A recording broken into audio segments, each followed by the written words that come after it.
ছাত্র জনতার অভ্যুত্থানের দিনলিপির পাশাপাশি আগের সরকারের 16 বছরের নিপীড়ন নির্যাতনের চিত্র সংরক্ষণ করতে গণভবনকে জাদুঘর বানানোর সিদ্ধান্ত নিয়েছে অন্তর্বর্তীকালীন সরকার।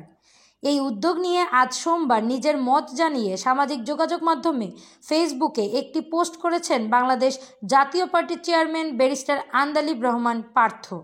এই পোস্টে তিনি লেখেন, গণভবন যেহেতু 15 একরের বিশাল জায়গা নিয়ে বিস্তৃত, সেহেতু গণভবনকে জাদুঘরের পাশাপাশি যদি আবাসন প্রকল্প করে শহীদদের পরিবারকে দেয়া হয় আর আহতদের কিংবা গুরুতর আহতদের সুচিকিৎসার পাশাপাশি যদি যোগ্যতা অনুসারে সরকারি চাকরি দেয়া যায়, তাহলে আমার ধারণা তাদের উপকার হতো।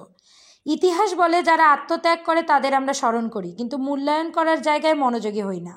ইমোশন ভালো, তবে ইমোশনের সঙ্গে পুনর্বাসন বেশি ভালো।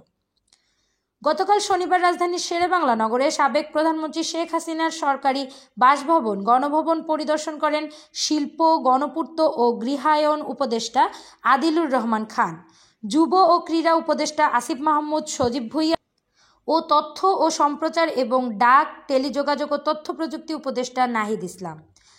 তথ্য উপদেষ্টা জানান, গণভবন জাদুঘরের 36 দিনের অভ্যুত্থানের সামগ্রিক স্মৃতি ও দিনলিপি, আন্দোলনে শহীদদের তালিকা ও স্মৃতি এবং গত 16 বছরের নিপীড়ন, গুম, বিচার বহির্ভূত হত্যার চিত্র তুলে ধরা হবে।